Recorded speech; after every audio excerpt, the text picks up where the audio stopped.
Bem-vindos. Temos em mãos hoje um documento bastante específico, o Estatuto da Igreja Evangélica Congregacional de João Pessoa.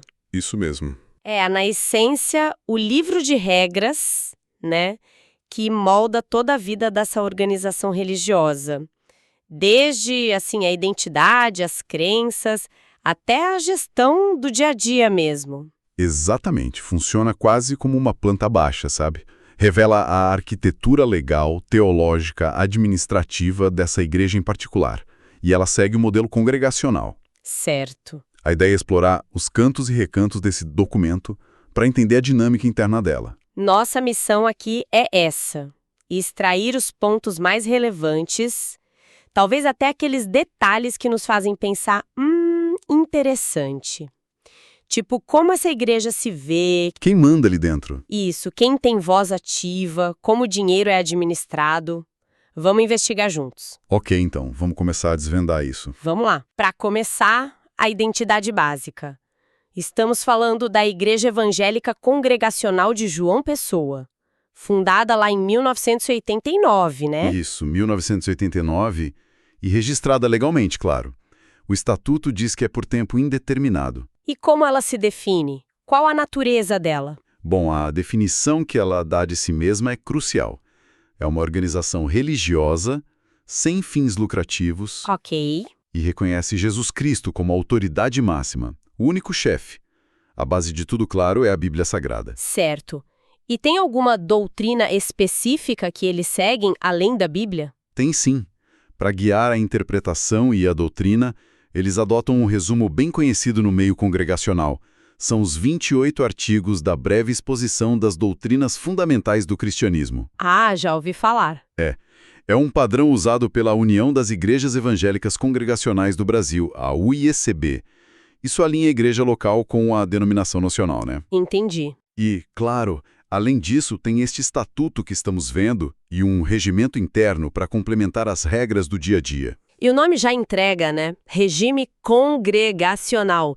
Isso na prática, o que significa para os propósitos da igreja? O que ela busca realizar? Olha, os objetivos são bem claros no estatuto. O foco principal é espiritual, lógico. Culto, pregação. Isso. Cultuar a Deus, divulgar o Evangelho, batizar quem se converte, ensinar a doutrina bíblica. Mas não para por aí, não. Tem mais? Sim. O Estatuto fala também em fortalecer os laços entre os membros, a fraternidade cristã, promover o crescimento na fé e dar um testemunho prático do amor de Deus. E como seria esse testemunho prático? Aí entram ações concretas, né? Atividades sociais, culturais, até esportivas e assistência aos necessitados. Sempre, claro, com base nos princípios evangélicos. Eles podem até criar, braços sociais ou filiais para expandir esse trabalho. Isso nos leva a uma questão central, então. Como uma organização religiosa, com esses propósitos todos, se autogoverna? Quem manda, afinal? Aqui entra a essência do sistema congregacional. O Estatuto descreve como democrático e direto. Democrático direto. Como assim? A autoridade máxima não está num bispo ou num conselho distante, sabe? Ela reside na Assembleia Geral. Que é a reunião dos membros. Exato. Reúne todos os membros considerados aptos a votar. Em teoria, as decisões tomadas pela maioria ali, naquela Assembleia, são finais e soberanas dentro da igreja local. Entendi a teoria. O poder na base. Mas para o dia a dia, para as coisas funcionarem, deve haver uma estrutura administrativa mais ágil, imagino eu. Sim, com certeza. Para a gestão cotidiana, existe um corpo de oficiais. Que são? O pastor, os presbíteros e os diáconos. E, paralelamente a eles, tem uma diretoria geral e um conselho fiscal. E quem escolhe essa gente toda?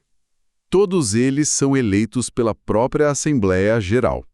A diretoria funciona como o braço executivo, digamos assim. Tá, e essa diretoria, como ela é composta? O que ela faz exatamente no dia a dia? Ela tem aqueles cargos mais clássicos de diretoria, né? Presidente, vice, primeiro e segundo secretários, primeiro e segundo tesoureiros e um diretor de patrimônio. Bastante gente. É. E a principal função deles é garantir que a igreja funcione conforme o estatuto E, claro, as decisões da Assembleia. Tipo, Administrar os bens da igreja, promover as atividades de ensino, representar a igreja legalmente, preparar o orçamento anual, prestar contas para a Assembleia, essas coisas. e eles recebem para fazer isso? Salário ou alguma coisa? Não, um detalhe bem relevante que o Estatuto frisa. É um trabalho voluntário. Ninguém recebe salário por ocupar cargo na diretoria. Interessante. E o mandato? 2 anos. Com possibilidade de reeleição. E o pastor? Mencionou ele como oficial, mas qual o papel dele nessa diretoria? Ah, aqui tem uma peculiaridade interessante. O pastor titular, via de regra, não pode acumular outros cargos na diretoria. Ah, então ele fica de fora? Não, peraí. Exceto de presidente. Esse cargo, o de presidente, é considerado inerente à função pastoral dele naquela igreja específica. Entendi. Então ele lidera espiritualmente e também preside a parte administrativa. Acumula as funções. Exatamente. Os outros cargos da diretoria têm suas funções bem definidas, né? O vice cobre o presidente se precisar, os secretários cuidam das atas, dos arquivos, da papelada. Tesoureiros, o dinheiro. Isso, o fluxo financeiro básico. E o diretor de patrimônio tem uma função bem ampla. Gerencia os bens imóveis, contratos, funcionários, ajuda a elaborar o orçamento. Tem uma separação clara ali das funções financeiras para ter controle. Faz sentido. E para garantir que essa diretoria toda siga as regras, você mencionou um conselho fiscal. Qual a função dele nesse esquema? Pensa no Conselho Fiscal como um auditor interno, mas eleito pelos próprios membros. Ah, tá. São 5 pessoas, também com mandato de 2 anos. A tarefa deles é fiscalizar se o estatuto está sendo cumprido direitinho, analisar as contas que a diretoria apresenta, investigar se tem alguma irregularidade. Podem até chamar a assembleia? Podem. Se detectarem algo grave, eles têm o poder de convocar a Assembleia Geral. É mais um mecanismo de controle e transparência, sabe? Para garantir que a gestão seja responsável perante a comunidade. E tem regras para quem pode ser do conselho? Tipo, para não ter conflito de interesse. Tem sim. Parentes de diretores ou funcionários da igreja, por exemplo, não podem ser eleitos para o Conselho Fiscal. Bem pensado para evitar problemas. Ok. Voltando então para a Assembleia Geral. Já que ela é o coração democrático, como ela opera na prática? Quem pode participar e como as decisões são tomadas? Bom, ela é formada por todos os membros da igreja que são considerados ativos. O que é ser ativo? É quem participa regularmente, contribui financeiramente, está em dia com os deveres e que seja maior de 18 anos. Esses têm direito a voto. E tem tipos diferentes de assembleia? Sim, o estatuto prevê alguns. Tem as ordinárias, que são mais frequentes, tipo trimestrais, para assuntos mais rotineiros, informes. Essas geralmente não exigem um quórum específico. E as extraordinárias? Ah, essas são para decisões de peso. Coisas que realmente podem mudar os rumos da igreja. Tipo o quê, por exemplo? Eleger ou destituir o pastor e os outros oficiais, alterar o próprio estatuto, decidir sobre comprar ou vender imóveis importantes da igreja, ou até lidar com situações bem extremas, como uma divisão, uma cisão ou o encerramento das atividades da igreja. Imagino que para reuniões tão cruciais assim, o processo deva ser bem mais formal, né? Exatamente. Precisa ter uma convocação oficial com uma boa antecedência, uns 15 dias. Tem que informar claramente o que vai estar em pauta. E como divulgam isso? É lido nos cultos, afixado em mural. Hoje em dia, certamente usam redes sociais também, como o estatuto prevê. E precisa de muita gente para começar a reunião? O tal do quórum? Sim, para instalar a Assembleia Extraordinária tem uma exigência inicial. Geralmente, metade mais um dos membros na primeira chamada. Mas tem regras para baixar esse número se não der quórum de primeira, para garantir que a decisão possa ser tomada, tipo 13 na segunda chamada e qualquer número na terceira. Entendi. E como funciona o voto? Maioria simples resolve tudo? Não necessariamente. Para as decisões mais sensíveis que a gente falou, mudar estatuto, vender patrimônio, eleger alguém sem concorrente, precisa de um apoio mais forte. Geralmente 2/3 dos membros presentes na Assembleia. Ah, dos presentes. Isso. Para outros assuntos e eleições com mais de um candidato, aí sim a maioria simples, metade mais um, é suficiente. E o voto é aberto? Depende. Para eleições e para votações sobre destituição de líderes, o estatuto exige voto secreto, para garantir a lisura e a liberdade de cada um, né? Faz sentido. E tem alguma regra específica sobre a participação do pastor nessas votações? Tem uma regra de procedimento bem interessante, que visa a imparcialidade. O pastor, a esposa e os filhos dele não participam das assembleias que discutem especificamente a eleição ou reeleição dele. Ah, eles se retiram. Sim, e também não participam de outras reuniões sobre assuntos pessoais dele. Se o tema surgir de surpresa, eles devem se ausentar na hora. E ninguém pode presidir uma reunião que trate de interesse próprio. Busca evitar constrangimento, pressão. Bem pensado. Agora, além da diretoria, o estatuto dá bastante destaque aos oficiais, pastor, presbíteros e diáconos. Você mencionou um conceito curioso antes, ofício perpétuo, função temporária. Pode explicar melhor isso? Claro, essa é uma distinção teológica e prática comum em muitas igrejas de governo congregacional ou presbiteriano. Ofício perpétuo significa que a ordenação... Aquele reconhecimento formal do chamado. Isso, o reconhecimento formal do chamado de Deus para aquele ministério específico, pastor, presbítero ou diácono, é vista como algo para a vida toda. Uma vez ordenado, sempre ordenado, entende? Entendi. Porém, a função temporária se refere ao exercício daquele cargo naquela igreja específica. Ou seja, os presbíteros e os diáconos são eleitos para mandatos definidos. Nesse estatuto são 3 anos. Ah, então eles precisam ser reeleitos para continuar. Exatamente. Não é um cargo vitalício naquela congregação. Tem que ter a confirmação da igreja periodicamente. E tem critérios, né? Idade mínima de 25 anos, tempo de membresia na igreja. Entendido. E as atribuições práticas deles? O que diferencia um presbítero de um diácono, por exemplo, no dia a dia da igreja? Os presbíteros têm um foco mais voltado para o lado espiritual e pastoral. Eles auxiliam o pastor no cuidado com a vida espiritual da comunidade. Como assim? Aconselham membros, visitam quem está doente ou afastado, ajudam na instrução da doutrina, admoestam quando necessário.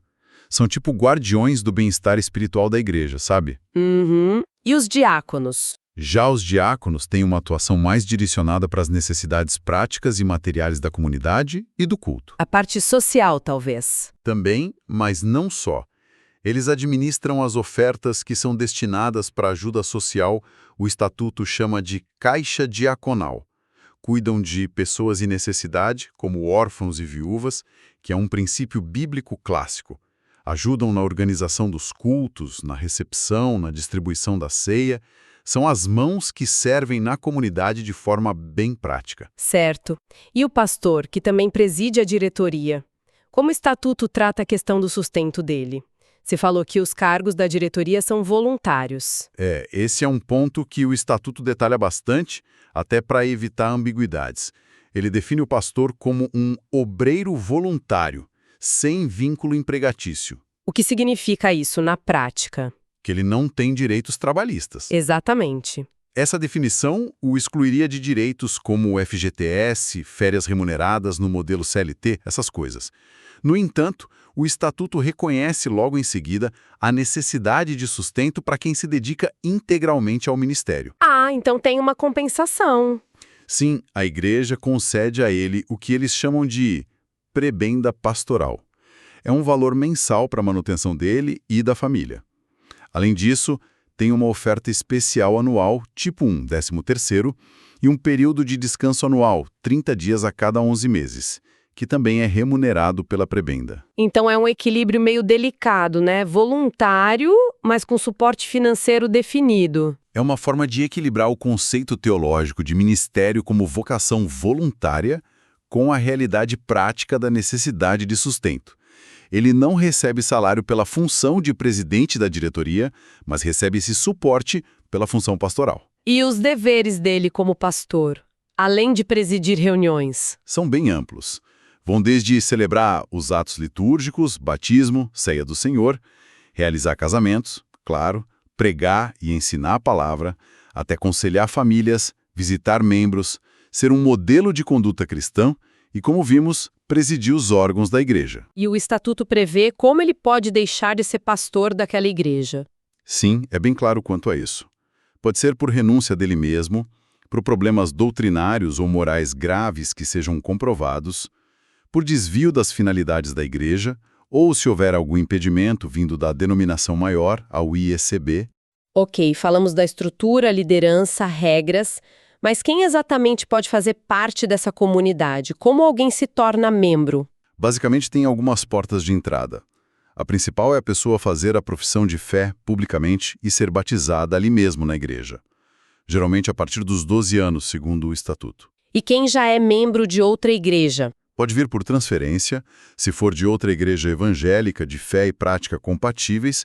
Ex-membros que se afastaram também podem ser readmitidos, o que eles chamam de reconciliação. E basta querer? Ou tem um processo? Tem um processo.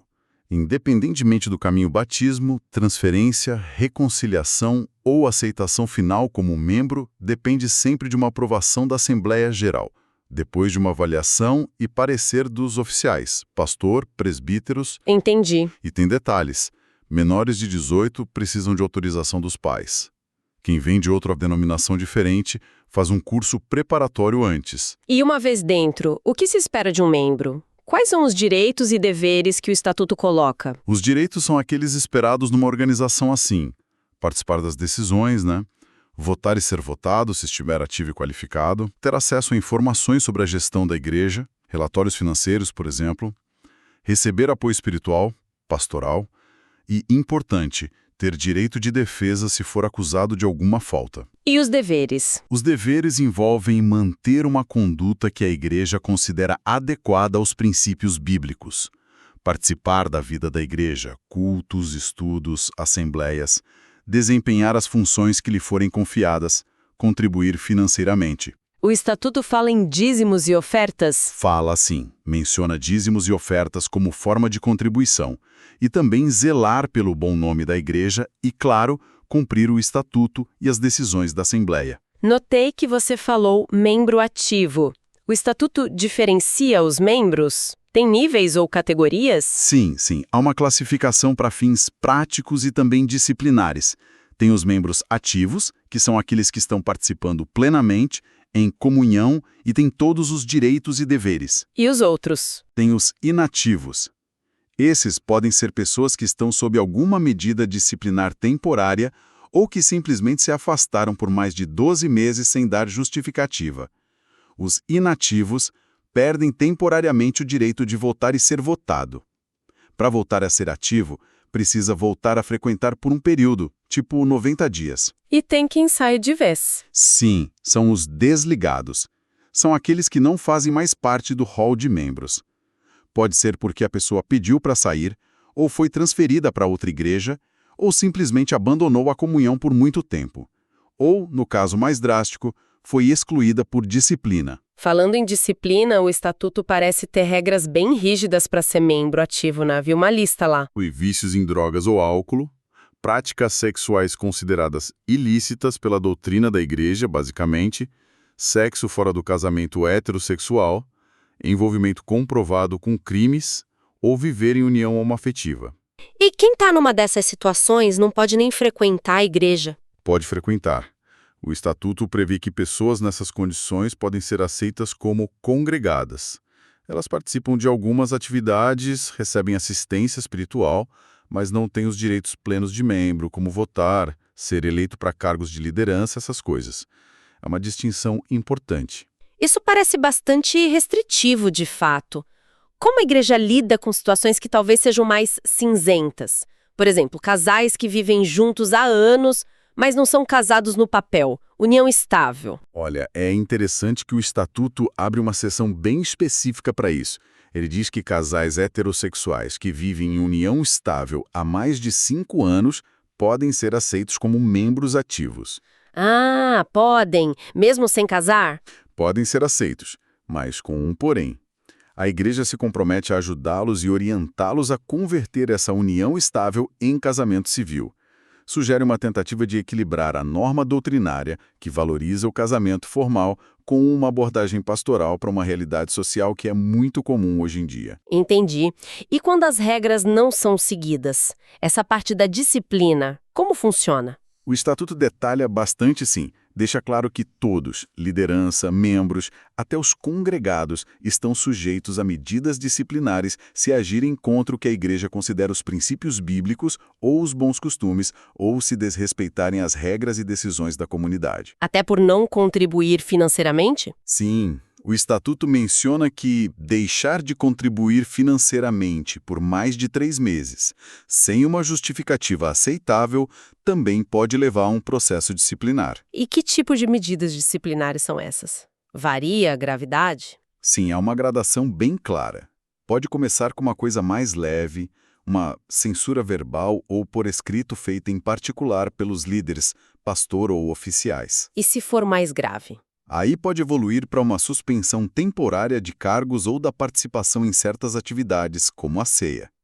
Essa suspensão precisa ser referendada pela Igreja em assembleia. E a medida mais séria é o desligamento, que é a exclusão do rol de membros. Essa só pode ser decidida pela Assembleia Geral.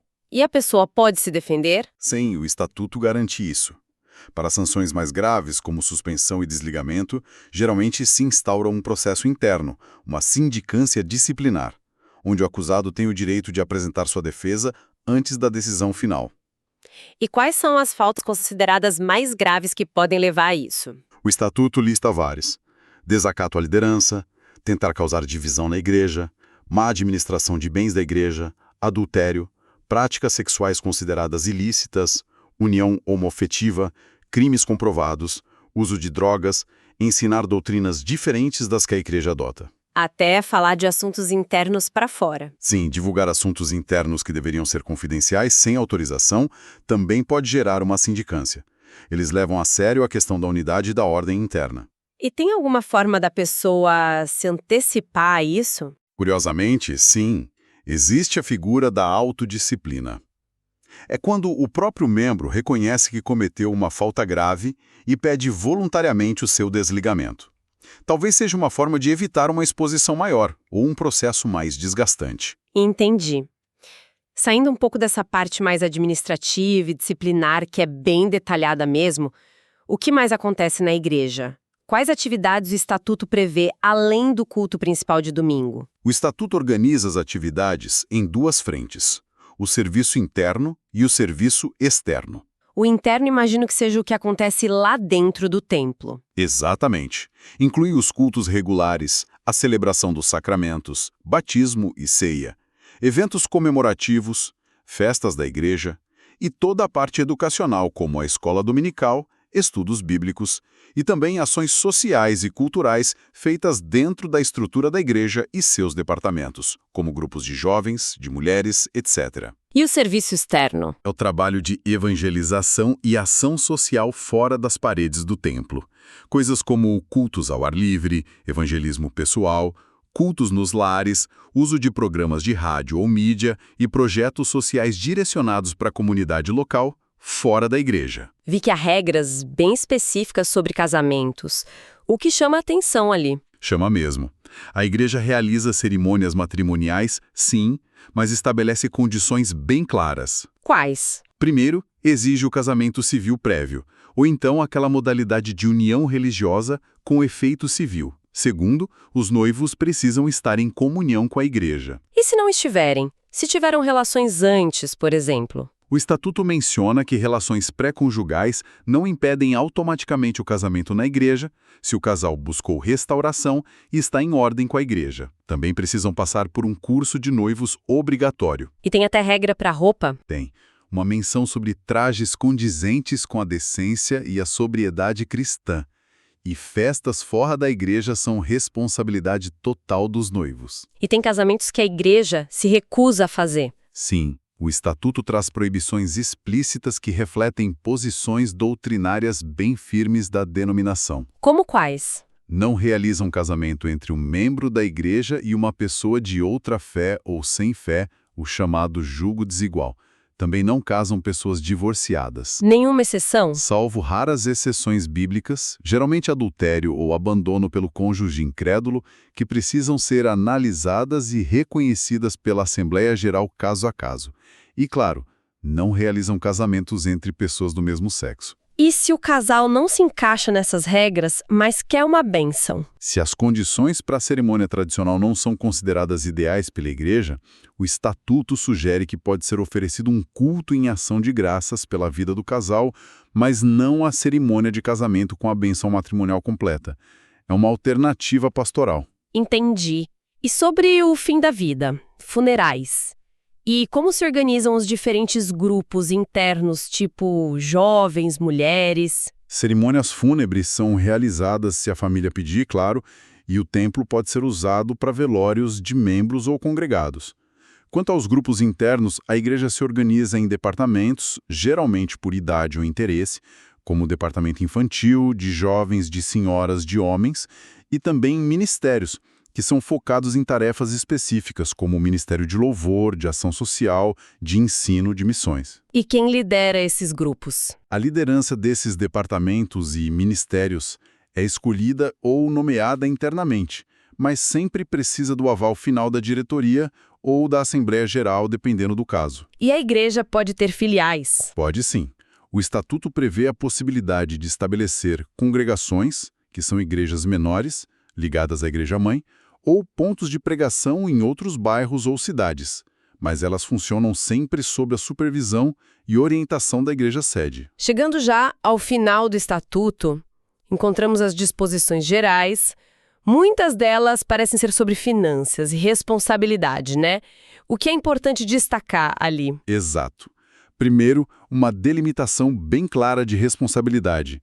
A igreja como instituição, como pessoa jurídica, não responde por dívidas ou obrigações pessoais dos seus membros ou líderes. E o contrário, os membros respondem pela igreja? Também não. Os membros e líderes não respondem pessoalmente pelas obrigações da igreja, a menos que a Assembleia tenha aprovado explicitamente aquela obrigação ou que eles tenham agido com excesso de poder ou contra o estatuto. Atos individuais sem respaldo da comunidade são de responsabilidade de quem os praticou. Fica bem separado. E as finanças continuam com um controle rígido até o final, pelo visto. Continuam.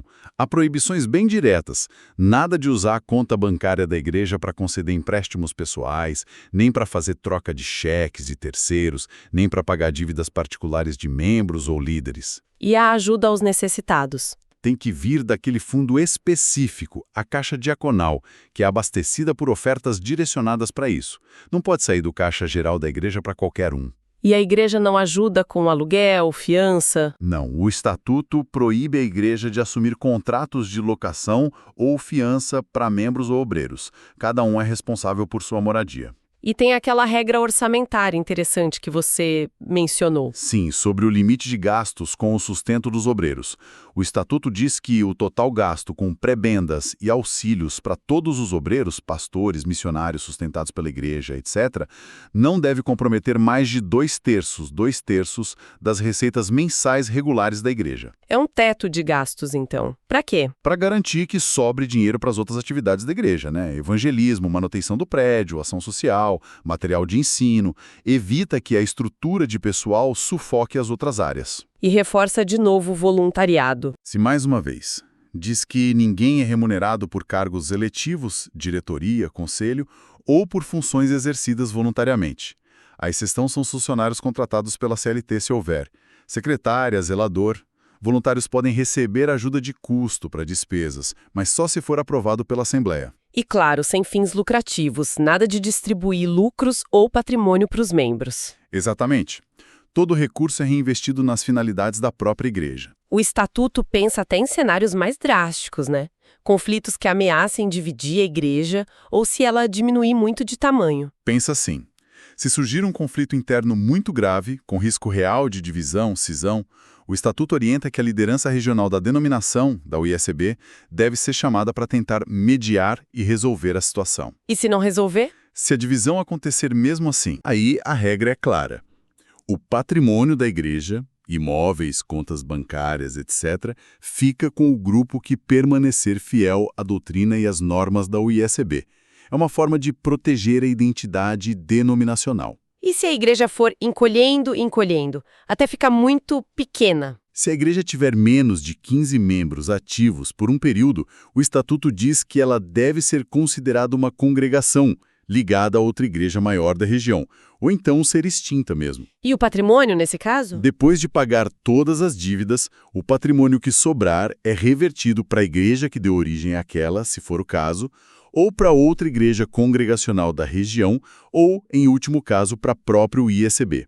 Não fica perdido nem vai para os poucos membros restantes. E para fechar, casos não previstos no Estatuto. Quem resolve é a Assembleia Geral, que é o órgão máximo. E para mudar o próprio Estatuto, é fácil? Não muito. Precisa de uma proposta que venha de pelo menos 2/3 dos oficiais, pastor, presbíteros, diáconos, e depois ser aprovada pela Assembleia Geral, provavelmente com aquele quórum qualificado de 2/3 também. A única parte que não pode ser mudada é o artigo 2º, que define a identidade, a natureza e a base doutrinária da Igreja. E isso é considerado imutável. Uau! Que análise minuciosa fizemos aqui.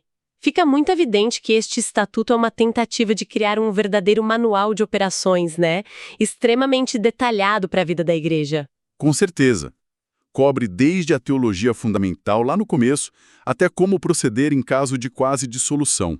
É um esforço notável para trazer ordem, clareza para muitos aspectos da vida comunitária. Sem dúvida, ele nos dá um retrato muito vívido de como essa igreja congregacional específica tenta harmonizar aquele princípio da soberania da Assembleia dos membros. O lado democrático. Isso com a necessidade prática de ter uma estrutura administrativa que funcione, com papéis claros, com limites financeiros, com processos disciplinares bem definidos, revela uma preocupação muito forte com a ordem, com a conformidade doutrinária e com a conduta que se espera dos seus integrantes.